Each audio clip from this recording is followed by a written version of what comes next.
Good afternoon, everybody. I'm Jordan Edwards, alongside Demi Ramos. Apparently, I'm very caffeinated. I'm speaking really quickly today. Really big show today. Really excited. One of the biggest bands of the '90s and 2000s is here today. Really a part of my childhood, and the songs are inescapable. I'm talking about the Goo Goo Dolls, and today we are really lucky to have founding member, bassist Robby Takac here. So, Robby, why don't you come on out? Thank you for joining us. How you doing? I'm doing great.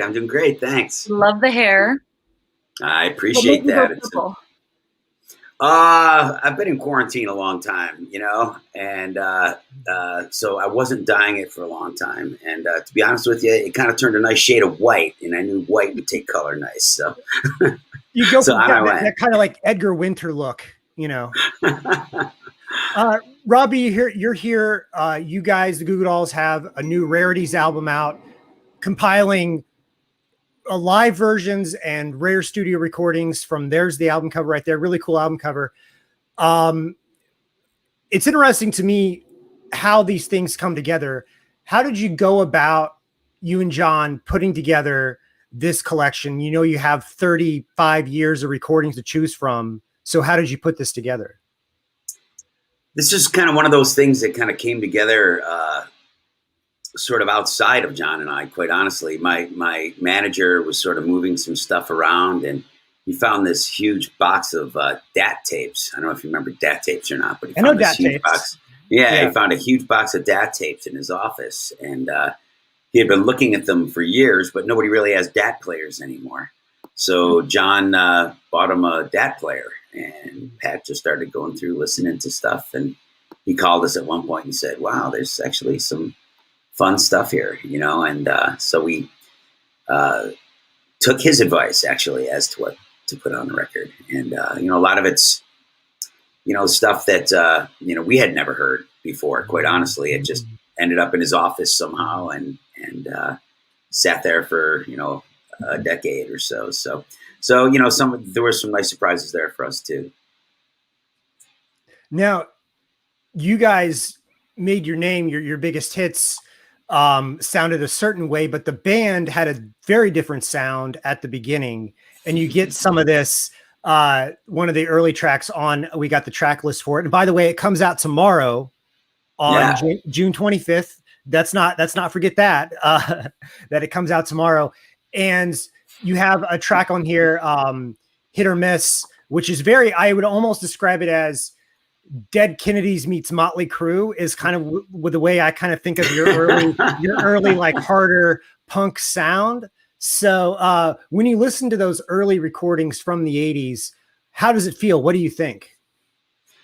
Well, that song was actually a cover of a Damned song that came out many years ago. We did that in a session with Rob Cavallo, who ended up working on, and a guy named Jerry Finn, who's actually passed away a few years ago, producer, engineer. But, those guys were really influential in sort of shaping the way, modern pop punk sounded. They did the first couple Green Day records, and Jerry Finn worked with all the Orange County bands and such. So we had just finished making Boy Named Goo, and the big song on that record. So that wasn't even from the 80s. That was from the Boy Named Goo era. Yeah, that was from but it was sort of a direct reaction to the fact that the hit song on that record was an acoustic track called Name. And Robby, I have a story. I was playing air hockey with my cousin Steven, and we were probably 12 years old, and Name came on the radio, and I made us stop to play air hockey. And I said, "Steven, listen to this song. This is a great song." And we sat there at the air hockey table and listened to Name all the way through as it played on the radio. So, I'll tell you, the fact that we stopped an air hockey game that's one of the highest compliments I think that's ever been paid. Doesn't want to play. What 12-year-old doesn't love air hockey? So, yeah, that's a good sign. That's a sign of a good song. Yeah, totally. Speaking of the early days, before the Goo Goo Dolls, there was this little band called the Sex Maggots. No, yeah, I do. We'll deny it, but yeah, it was. Can you tell us a little bit about this project? Well, it was just us when we were kids. You know, we were trying to figure out what we were doing, and playing a lot of songs that were fast and I don't know, sort of like angry the way 19-year-olds get angry, and so I mean, I think we had. I think we had a different idea in mind when we first got together. But the thing about my band, and the only reason we changed our name was because the local paper wouldn't print that in the paper. So we found another one, which happened to be Goo Goo Dolls, and we liked it because it had a lot of O's, not a lot of edges, and I don't think we were thinking much further than, a few weekends away when, the band probably wouldn't be playing together anymore because that's what happened when you were kids. You bounce from band to band. Oh, we lost Robbie's audio. Hang on. Let me see if we can fix it back up here.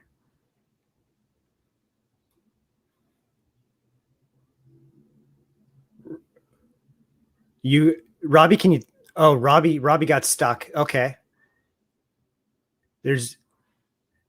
Robbie's audio just went out, so we'll see if Robbie, if you can hear me, maybe leave the room and come back in. Oh, the joy of live interviews, Demi. We'll just have to get him on speakerphone like we did with Cade. Yeah. One of these days, that's one thing that I think that's funny about all this Zoom interview stuff is that over the years, you think that the internet would improve. I think it's crazy that we still have internet connection issues in 2021. When they're people in outer space at this point. Yeah. Outer space. Yeah. They sent a man to the moon. Why can't they figure out internet speed? Yeah. But while we have you guys, our upcoming shows, tomorrow we've got Our Lady Peace. And 2 Feet is returning. Our friend Bill Dess will be here again. Our first repeat guest.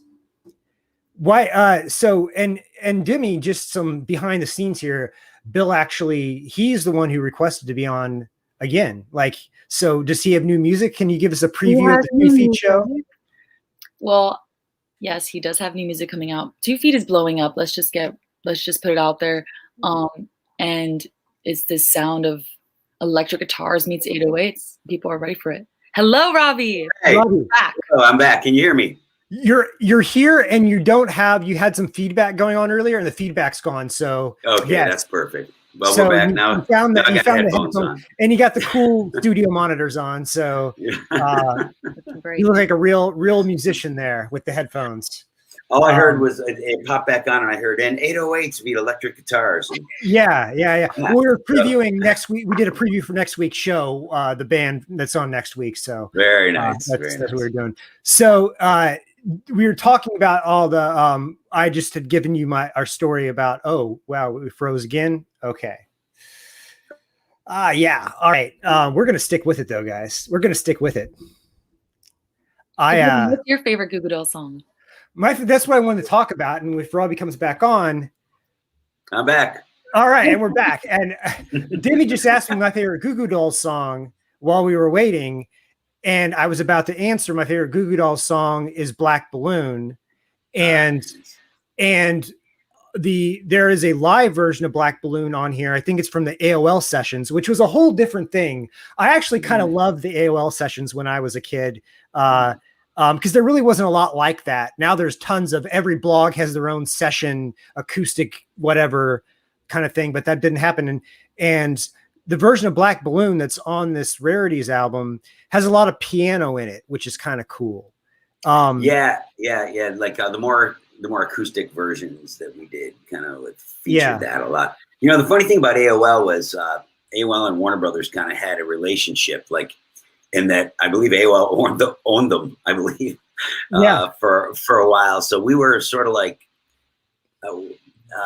first in on a lot of that stuff that was going on with the internet.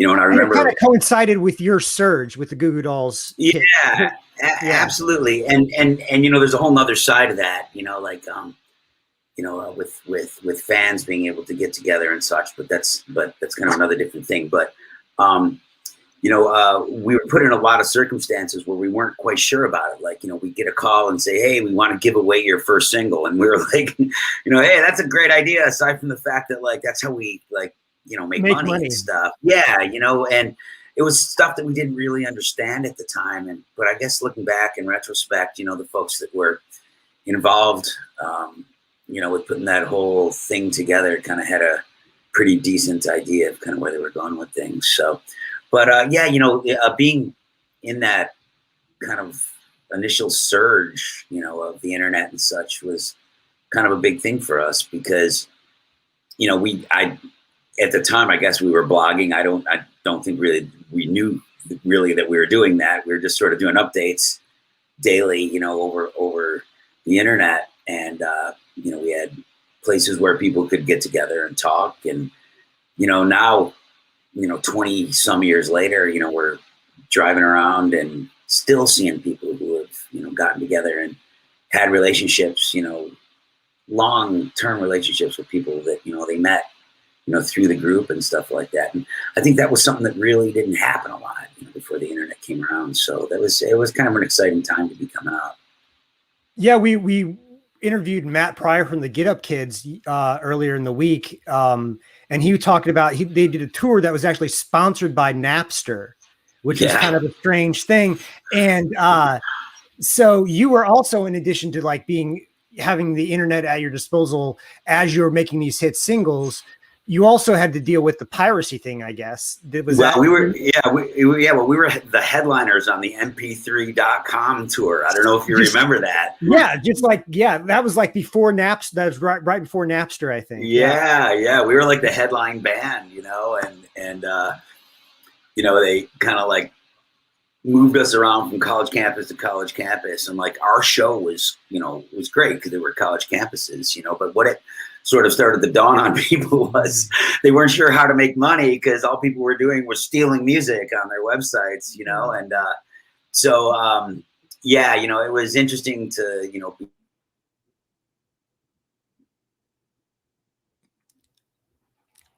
it was interesting for them to be there we go. Okay. I was trying to finish your sentence. Yes. But yes, so you were on the precipice of the internet, which is the whole. Yeah. And I was saying it was interesting that, you know, we were able to sort of see mp3.com deal with what they became, you know, as to what they seemed to think they were when, you know, it started out. And, right. You know, but I think, you know, once again, I think more good was done, you know, for us, you know, as far as, you know, our fan base and such, you know, and just the ability for people to, you know, discover who our band was, you know, then all the downsides, you know, that came with it as well. Yeah. Going back to like your first commercial success name, did it feel to you and the band like overnight success? No. Well, that I mean, that was like your 6th album, 7th album, something like that. Yeah. Well, 5th or something like that. Yeah, I mean, we were way into it. Commercial, one of your exactly. Yeah. Well, commercially, that was certainly our first success. We had a single that we had done with a guy from a band called The Replacements, Paul Westerberg, and called "We Are the Normal," and that song got a little bit of airplay. But yeah, I mean, you know, we go play shows in towns and you know, a lot of people from the office that knew our song would come hear us play, and, you know, we proceed to paste them against the back wall of the venue until, you know, we played Name and they, you know, knew one of the songs we played. But yeah, you know, I do think that was, I mean, that was definitely the point where things turned a corner for us. Because when I think of the Goo Goo Dolls sound, what really what really pushed you up was you kind of switched out the electric guitar for the acoustic guitar as the lead instrument. And that's kind of when I think of what the Goo Goo Dolls, what the sound, quote unquote sound is you did these rock songs, but where the electric guitar would be, you replaced it with acoustic. That's in my head. I know I'm oversimplifying, but yeah, I mean, I think it was something we always did. yeah, You know, even from the very beginning, you know, it was an element, but we sort of discovered that. Well, number one, more people bought our records when we did that kind of thing. I think we discovered. Sure. You know, the other thing I think we discovered, you know, along the way was that, you know, you can derive power from an awful lot of places, and I think, you know, for a long time we thought that power came from, you know, a wall of Marshall amps and such, and you know, but there's power that you know, comes from some unlikely places, and I think that those are the things we like to explore now. You're a Buffalo band. There's not a ton of famous Buffalo bands. In fact, there's all these different variations of how to pronounce your last name on the internet. and I found the clip. You guys played a New Year's show in Buffalo, and I found a clip of the Buffalo local news anchor interviewing you. And I was like, if the local Buffalo news anchor doesn't have the right pronunciation, then I just give up. So I don't use it all that often, so I usually stick to my first name. Yeah. So tell us about, you know, your lasting connection to Buffalo as one of the few big famous bands to come out of that city.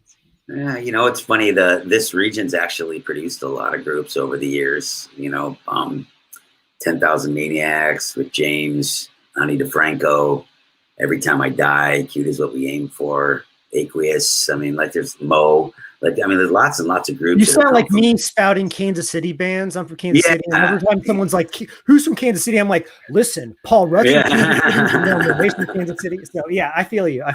Yeah, you know, I mean, there's a lot of bands from here, but you know, I think a lot of bands don't tote the fact that they're from here. You know, that was for some reason a big selling point for this band early on. You know, people were very like, wow, they're from Buffalo. Wait a minute. You know, there's not a lot that comes from Buffalo. You know, losing, you know, football teams that lose the Super Bowl and chicken wings, and that's lake, what they and lake effect snow.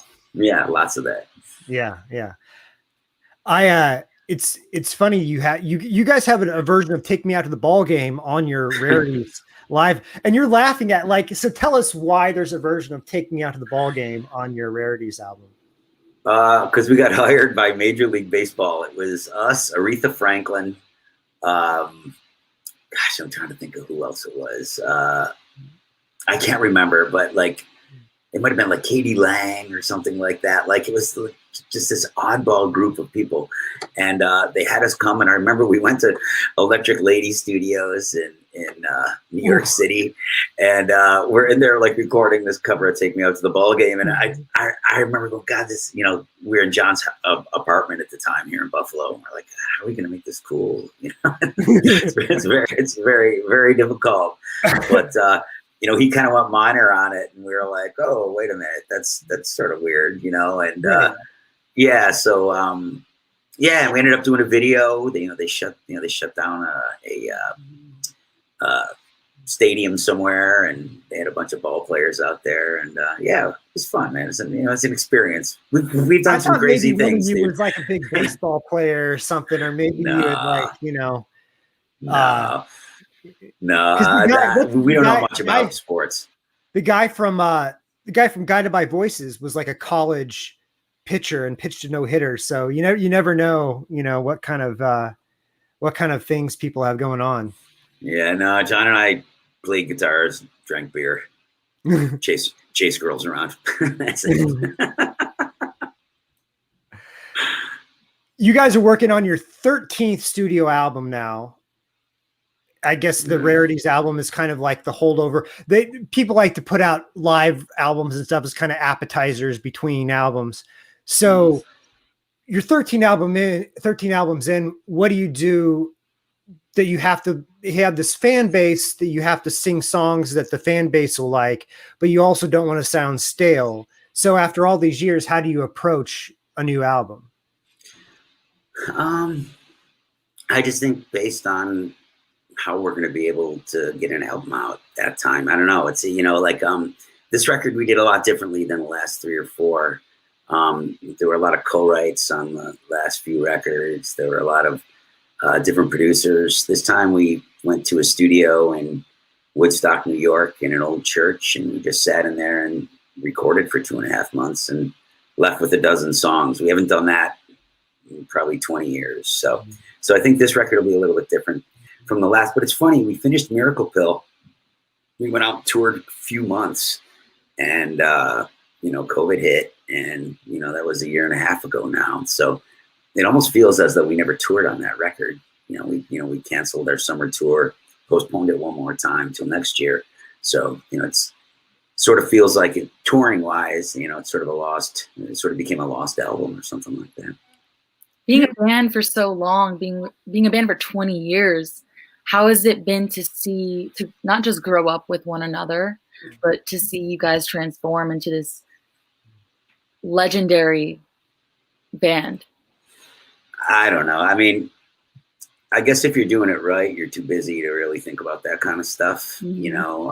You know, we try to keep busy. You know, even through the pandemic here, we were pretty busy. You know, we did a Christmas album, and you know, went around doing a lot of quarantines and such. You know, so we could do TV performances and parades and, you know, everything that they were doing. You know, while that time was going on. But I just think. I think it's cool to see what a band can kind of turn into if they allow themselves, you know, not to get stuck in something. And, you know, that's what we've been trying to do for a really long time. You know, the band of 1986 is nearly, unrecognizable from the band of 2020, but, you know, it's still us, and, you know, we're still there doing it. And I think, you know, as a 50-some-year-old man here, you know, I don't feel like I'm out there trying to prove to people that I can play those songs that we wrote when we were 20, you know, like it doesn't feel like that pressure is on us, because we're always going to drag those songs along with us because people love to hear them. But at the same time, that's very nice.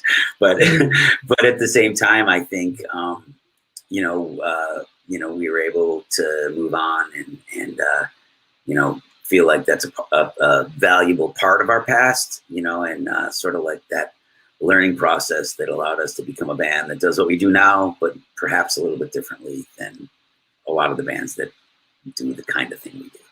Kind of going off of that, Robby, you know, you and John have had different drummers and different touring musicians and people like that associated with the band, but it's always just been you two. Mm-hmm. Why do you think you guys have stayed together for so long, and why musically you still work after all these years? I think it's like what I said earlier. We just do our best to find what the process is going to be at that particular moment to be able to make a record and to be able to have a life at the same time. Like, that's part of it too. You know, like so many people run so hard at something and then the whole rest of their life falls apart and they wonder why they can't keep doing that one thing. You know, it's, you know, you have to watch out. You know, there's parts of your egos that need to be stroked. There's parts of your creativity that need to be exposed and hidden. And, you know, if you pay attention to all those things and service them correctly and be able to have a family and such, you know, and a few things going on the outside so you don't go nuts, you know, like, you know, you can do this for a long, long time. As long as you're lucky enough to have people interested in what you're doing. And that's probably the most fortunate thing. Who's the diva of the group? Not me. Well, I feel like John is famous for his hair. Before Robby's got great hair, but John's hair is like a whole different thing. So that's a whole different level, man. Yeah, it should have a trademark next to it, you know? Yeah, absolutely. The John Resnick logo would be just like the side sweeps, like the whole system. Yeah, exactly. Now, there Robby, you're famous bassist. There's not a whole lot of, you know, like bassists don't get enough love. So we've prepared a little rapid fire bassist game for you that we like to play right now. Okay. Some questions about being a bassist. So okay.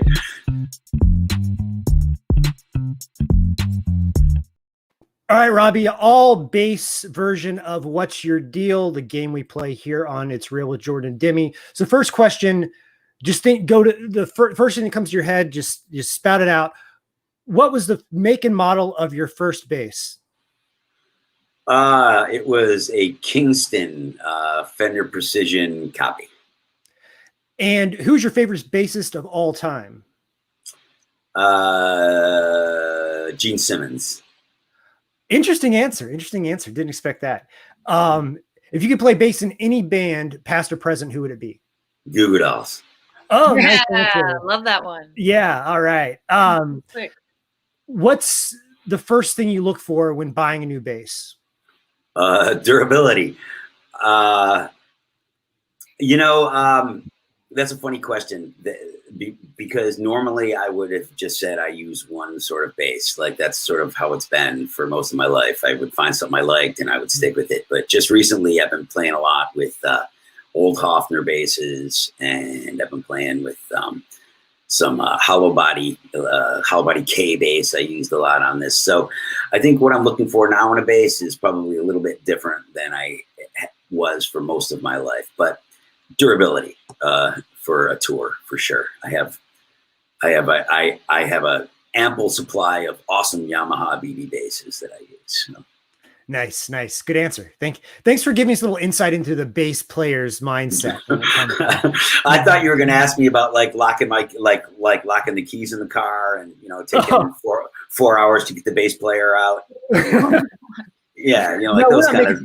This is all bass stuff. This is all bass stuff here. Do you name your basses? No, but I number them oddly, and I also have color-coded basses because. So when you're on tour, I'm sure you have some kind of bass tech or something with you. Yeah. You say, "Get me the number 3" or "Get me a number 4." Or could you change the strings out of the number 4? Is that kind of the way it works? No, I'll say, give me like an orange one. My orange basses are tuned to D. My black basses are tuned to E. Like so based on the song. That's okay. It. You got it. So it's just the key of the bass. So now Demi's a guitar player. Demi's in a band, but I don't know this kind of stuff. So when you're seeing a band and they change out a guitar or bass in between songs, it's often because that song is in a different key and that bass is like pre-tuned. Is that the reason for that? My band, we were never school players, so we learned how to make our sound interesting by tuning our guitars all over the place. So when we switch guitars, 98% of the time we're actually switching guitars because it's tuned differently and it's set up differently or it's strung differently. But most bands, it's just they want you to see how many cool guitars they got. Okay, that's what I thought it was. Especially when you bring out like the really cool red shiny guitar for a song, it's like, oh wow, okay. If you could play another instrument other than bass in a band, what would you play? Funny that you ask. I've been taking lessons on this thing. Wow. Upright bass. You don't. That is awesome. And you know how funny it is this was not pre-planned. Our last question for this round of what your deal is. Do you ever see yourself switching to upright bass and forming a jazz trio? No, I don't. As a matter of fact, I didn't play upright bass on our Christmas record because I don't know how, and that's why I'm learning how as we speak. So jazz trio, probably not. But upright bass at some point. I played a little bit on our new record actually, so perhaps. But I'm learning. This is like taming like a wild monster. Like I'm used to a regular bass. It's I've been playing it my whole life. I assume, Robbie, because you're a big famous bass player, that's not a $300 upright bass you bought off Craigslist. That's probably something a little nicer than that. It's a good one. It's a good one. It's much better than what I deserve at this particular juncture of my for a beginner upright player. Yeah. All right, Robbie, thank you so much for joining us on the show. We really appreciate it. The new album, the Rarities album's out tomorrow. And do you have any timetable for the actual LP, the new LP? No, not right now. I know that we're going to be on tour again in 2022, starting in July or June or something like that. So Man, definitely. won't that feel good? Won't that feel good to have that summer tour? Oh my God. My friends play in this Kiss cover band, right? And last night they did a show here in Buffalo for about 2,000 people. And I had sung a Hard Luck Woman on a charity record they did a couple years ago. And so I went out and actually sang a song with these guys last night. And man, I was almost, honest to God, I was getting choked up, man. I was like, oh my God, I miss this so much, you know? I bet. But we got a few shows coming up. We're doing a show with Cheap Trick soon, Ooh. one of my favorite bands. Yeah. So that'd be cool. So that's exciting. And Summerfest in Milwaukee, you know, just a few dates here and there. It was too hard to put a full tour together. Sure. You know, like the restrictions in every state are different and such now. So we decided the best thing to do was put it off till next year. So, but man, I can't wait. I just can't wait. Gullo viewer comment, can't wait to own the new Rarities album. Don't change, Robby. Whatever you do, don't change. All right. Okay. By the way, Don't Change. You got the version of Don't Change in excess on this Rarities album, right? Good tie. Yeah. Nice little bow on the end of this. Yeah, okay. Yeah. All right. We will talk to you later, Robby. Thanks a lot. Awesome. Thank you, guys. That was a lot of fun. All right. That was Robby Takac of the Goo Goo Dolls. Legend. Their new Rarities album is out tomorrow.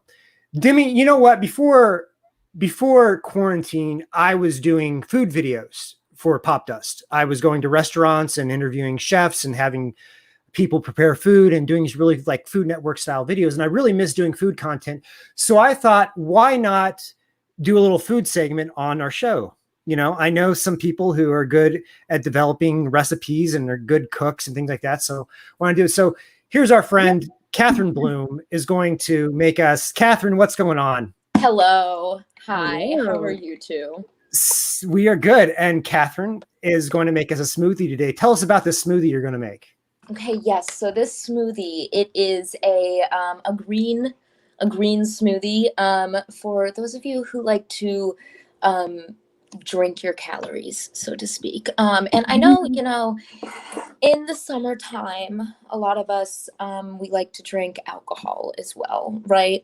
And a lot of people struggle with, do I want to spend my calories with a beer, or do I want to spend them with a meal? And you know, eating disorder culture, something that I love and I love to profit off of. So I have developed a smoothie recipe that is so slimming, yet will get you so drunk and fill you up so fast. You will not believe it. Now, the first thing that I like to put in the smoothie is kale. As you can see here, I have some curly kale. I watched a smoothie video, actually. This smoothie was inspired by Reese Witherspoon's smoothie that she actually got from Kerry Washington. And she said in it, she puts a cup of spinach and a whole head of romaine lettuce. Now, I don't have either of those things, so I'm using this. But she said, you know, you got to get your greens in because nobody likes to eat greens. So we're going to drink them instead. And this is what causes the fun green color in the smoothie. Now, to make a smoothie that has a fun green color, you need to use lighter colored fruits. So I have some frozen banana in a bag here. I will be using both of these little things of banana. I prefer to break them into small little pieces before I freeze them because, you know, putting an entire frozen banana in a blender gets kind of overwhelming for the blender. All right, next we have frozen pineapple in a container. Now, I don't like to buy the pineapple tidbits from the store because those, I heard through the grapevine, they add extra sugar to, and we all know the whole point of this smoothie is to eliminate calories. So I got a whole pineapple that I decided to chop up. So here we go. There's only 2 left in this little container, so I have a backup container here. That's another thing. If you are really going to take your smoothie making seriously, you need to have backups of every single one of your fruits. As you may know, I just put in all my bananas, right? So I have a backup container of bananas as well. Oh, got a little wet just then. Okay. Catherine, we're running out of time a little bit, running a little short. Is there any way you kind of like speed it up? Do you have something kind of like kind of pre-prepared you can put us out? Yeah. Can you kind of speed it up a little bit? All right, we're going to speed it up. Not Okay. not to be rude. I don't want to like cramp your not style. At all. You are not being rude at all. All right. So I just added some protein because it is a filling one, so we're going to need to do that. And last but not least, if you want to get drunk, this is a glass of vodka.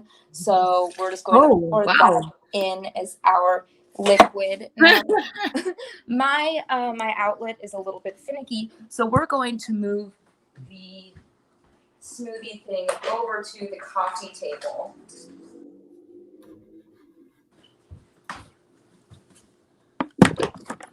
And plug her in.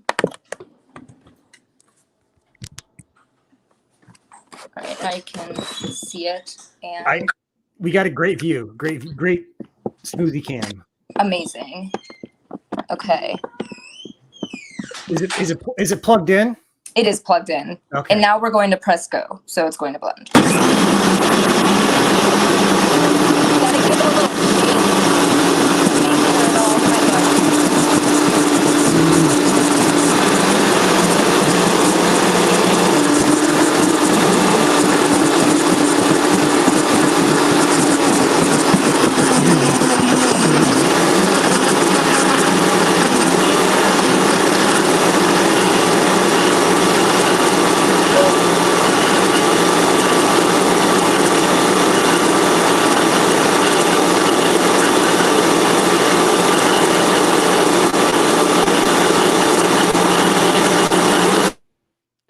We're going to mute. Catherine is on mute here while we wait for the smoothie to blend. It's getting less chunky. Is it done? It is done. It is done. The chunks are dispersed. The chunks are dispersed. It really depends on what you're looking for. If you want like little bits of kale in there, that's fine. Mm-hmm. If you don't, you might want to blend it for another minute or so. But I'm a chunky girl, so I like the chunks. You like the chunk? Yeah. You ever throw any like chocolate chips in there, anything like that? Oh, that's another thing to try. I think maybe the chocolate chips might hurt the blender a little bit, but I think a nice like cacao powder could blend well. Yeah, I like to just take shots of cacao powder. I think the antioxidants in it's really good for yeah, it's kind of like the cinnamon challenge a little bit. Yeah, the cacao powder challenge. Yeah. Underrated. Well, thank you so much for making this smoothie for us. Thank you for letting me demonstrate my skill sets. So. But I want you to taste it. If it's so good, let's see you taste it. All right. I mean, yeah, I can totally do that. Let me just grab a cup real quick.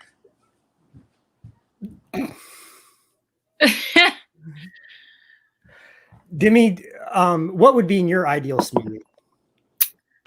Oh, wow. Besides cake frosting and... I didn't think about that, but now that I'm thinking about it, probably that. More of like a shake. Catherine, would cake frosting be a good addition to that smoothie? Jordan, I have some. Yeah, I think it might add a little bit of hard-boiled eggs and cake frosting are like... That's my diet. Yeah, eggs and cake frosting. Yeah. Like together, like separate. Together, like you put a hard-boiled egg, you take the shell off, and you frost. That's all Jordan's ever seen me eat: cake frosting and boiled eggs. How is it? It's good. It's good. I think it could use a little bit of like tartness to it. I think in the future when I do it, maybe I'll add like a little like zest. Yes. Like an orange zest or a lemon zest. I think it's a little bit too heavy on the banana. Yeah. More vodka. More vodka is always helpful. Or like kind of a, other alcohols. I think vodka is kind of overpowering. I think it kind of would help if you balanced it out with like tequila too.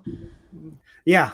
You don't want to get too powerful with your vodka. You want to even it out with some tequila. Yeah, right, absolutely. right. Yeah, Even it out. Yeah, totally. yeah.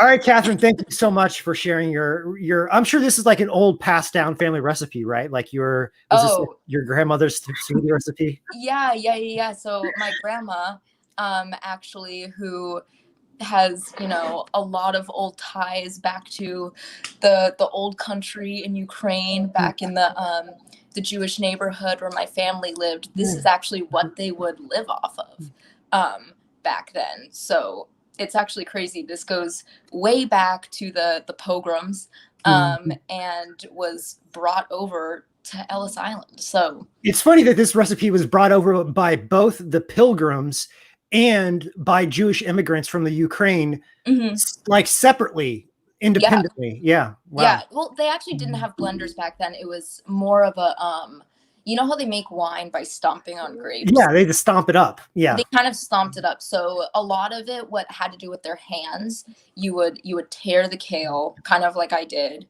You'd tear the banana, and none of it was frozen. This was actually traditionally a warm dish, not a hot dish, like a nice room temperature dish. So I've decided to kind of, I guess, assimilate it, so to speak, to American culture and make it cold to better fit in. Well, we appreciate not only just the nutrition tip, but also kind of the history and bringing some of that cultural heritage into it. Yeah.